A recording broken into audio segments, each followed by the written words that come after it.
Here I am. I'm sitting here and I'm actually smiling ear to ear. Why is that? I'm actually the fastest and fittest I've ever been. But that also kind of scares me because this is uncharted territory. This is somewhere I've never been before, and I kind of want to hold on to this and keep going further and further and further to kind of see and realize what's at the top of that mountain.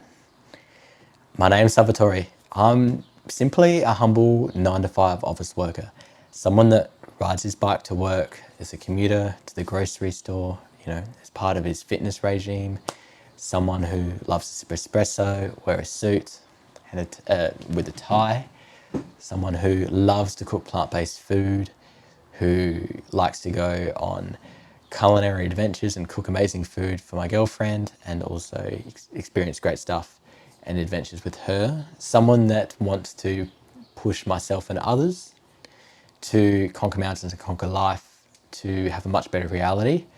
Someone that used to actually be, for the longest time, I guess you could say, almost addicted to video games and watching more anime than I should have, and kind of taking that step back and kind of transitioning into the commuter athlete, someone that wants to cross the finish line faster than I ever thought possible, and kind of share with you how that's achievable.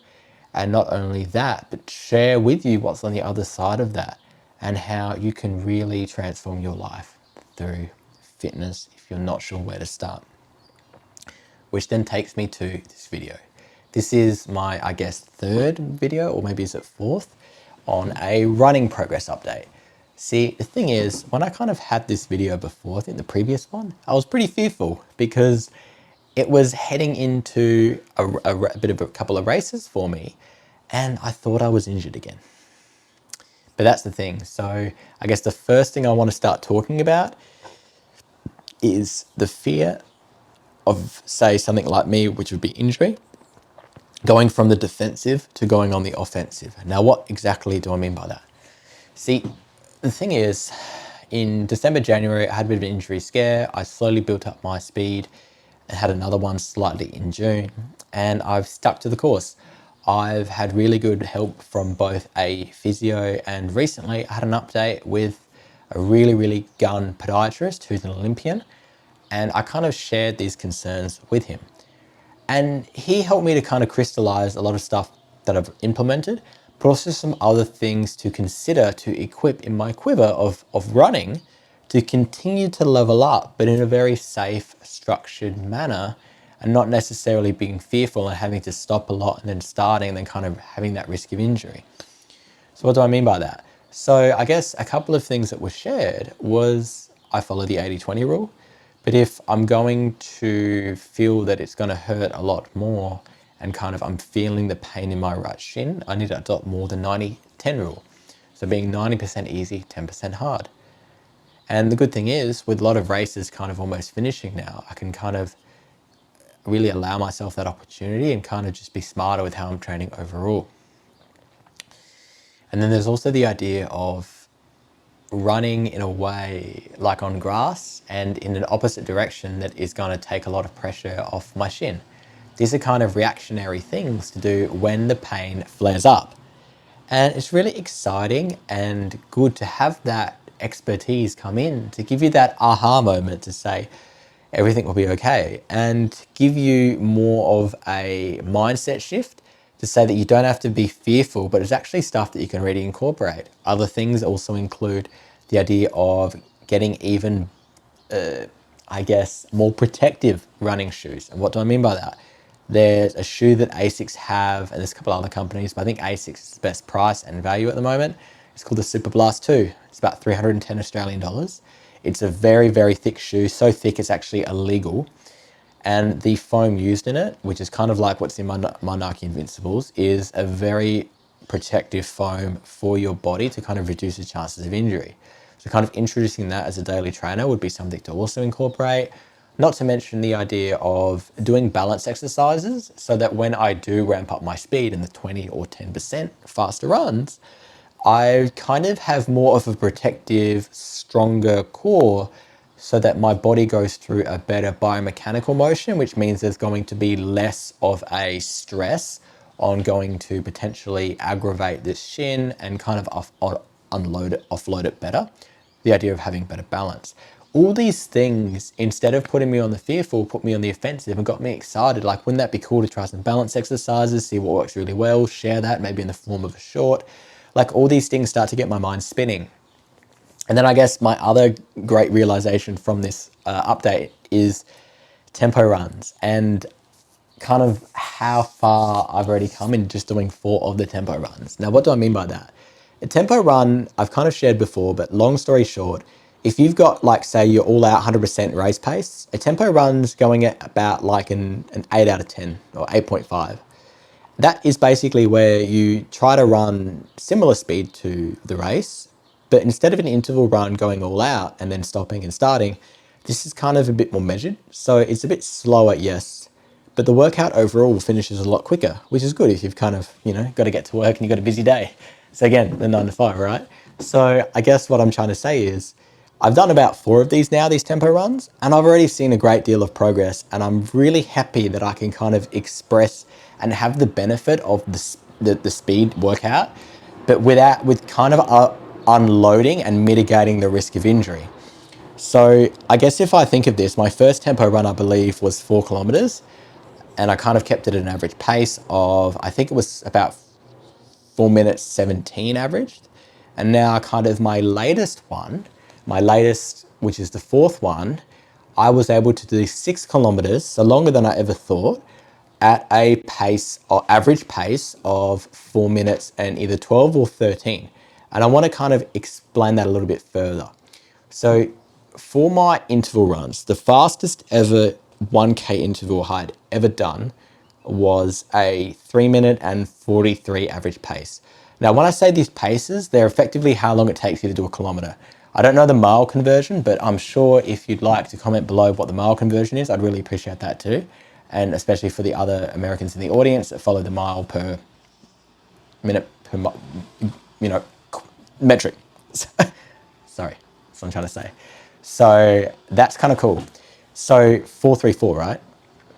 But by being patient and being, I guess, the tortoise in this scenario, going a bit slower and really pushing out of curiosity in the last K of my 6K tempo, i.e. the 6th K, I was able to put out an average pace of 3 minutes 40, 3 seconds faster than the fastest interval.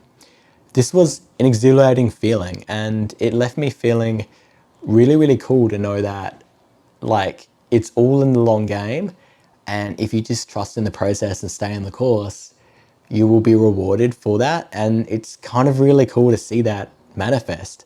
And I guess, like, that kind of dispelled a lot of the fear of understanding, well, a huge part of getting faster is doing some type of faster run. And having that tempo is, it kind of giving me the best of both worlds, which is really exciting. And I guess the next point I want to share is having a big 12-month goal in mind for running and how that kind of came about. So I finished the City to Bay, did 6Ks, half the distance. And after finishing that, I kind of got to the point where me and my girlfriend realized that really the 12 is the next big step. So in the next 12 months, I not only want to do the 12K, but I've committed to myself a goal and shared, and I'll share to you now, that I want to be able to do it in under 40 minutes, which is an incredible amount of speed. I believe it's 3 minutes and 35 or 34 per K, which is really, really quick, faster than anything in my current wheelhouse. I have done 1K at 3:35 in a 4.5K corporate run lately, which is pretty quick. And I guess that's kind of transitions to kind of like the importance of having that goal, because having it early, you can kind of start to figure out a plan. And I shared it with the podiatrist to say, here's what I'm thinking of doing. And it kind of like helps to manifest and say, like how you can find people around you that want to help you. And it was kind of shared that if I do get too close to that pace, I can be given a bib, which is called an elite runner, which somehow puts me more at the front of the group. So when the race happens, because it's such a busy race, I'm going to be more able to settle into that zone, which is crazy, opposed to kind of having to not fight, but get through a lot of people because it's a really popular race and event. I'm just keeping that up for my notes. And then that kind of takes me to my next really important point, which is kind of really a cool shift in the change of the brand and kind of a mantra I've also kind of adopted, which is being like the tortoise mentality. And I guess the old slow and steady, as we hear, wins the race, right? And see, the thing is, this is kind of maybe a little bit of a spoiler, but I'll kind of will cover it.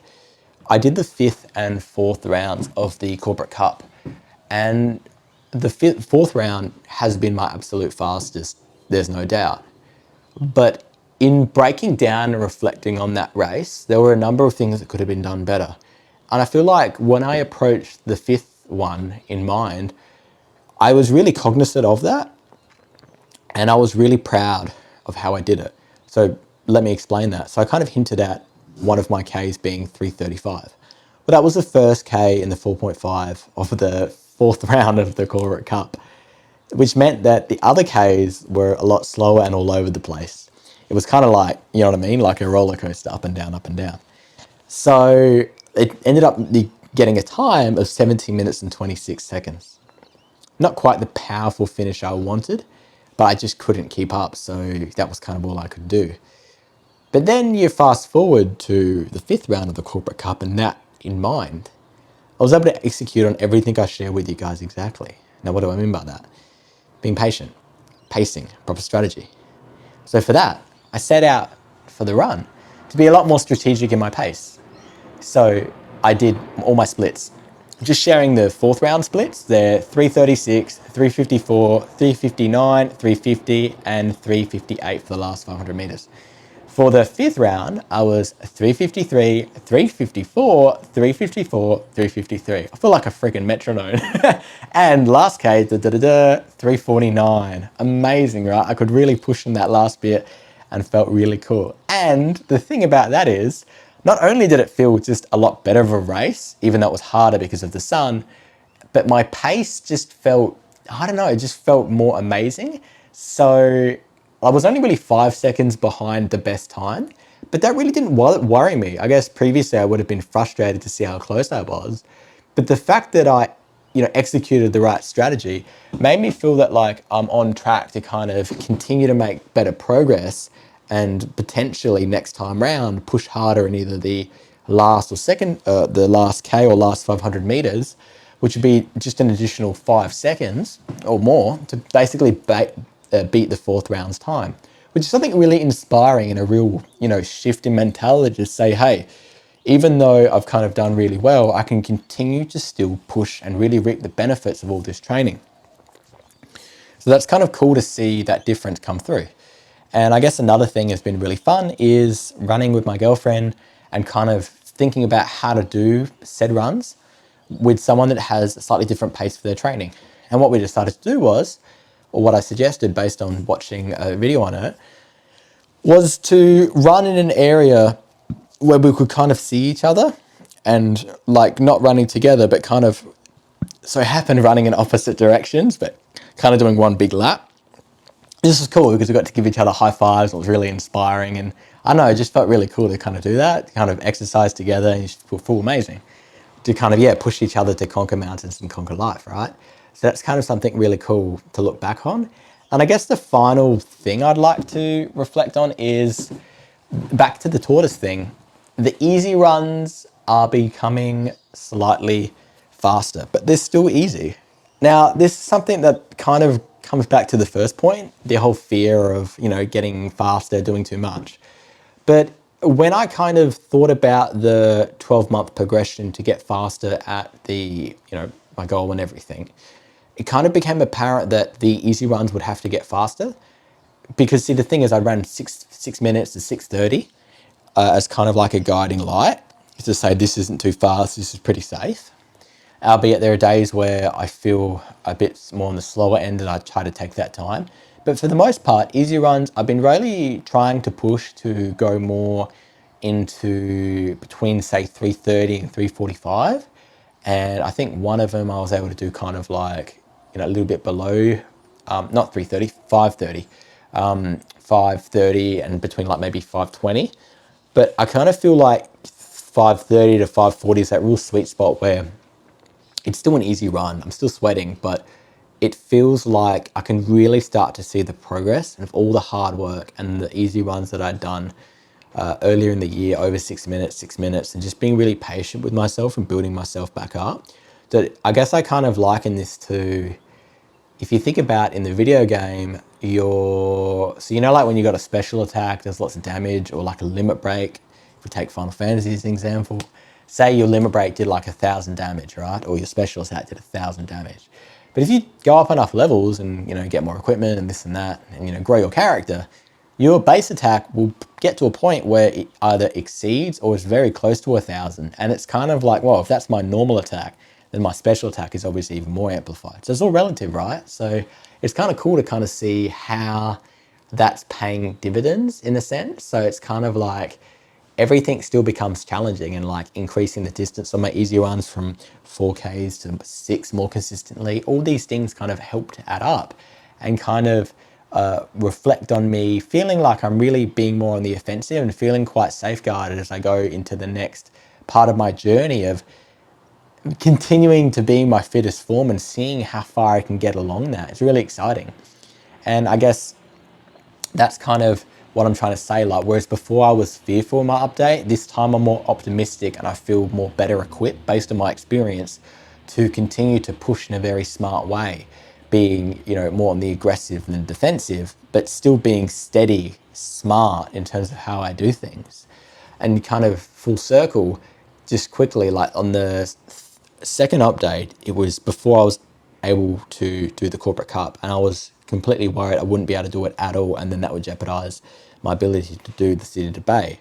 But newsflash, I was able to execute the corporate cup many rounds really well, and also execute the City to Bay in an incredible time as well. So kind of seeing that come through has been really, really a good feeling. Simply to kind of conquer that mountain and kind of see how I've ended up on the other side and what I've learned from that.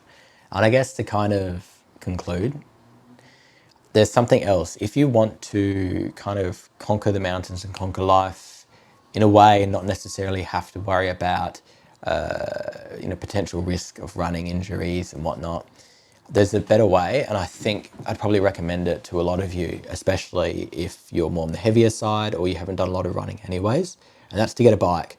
To get a bike and train via the bike is, I think, a much better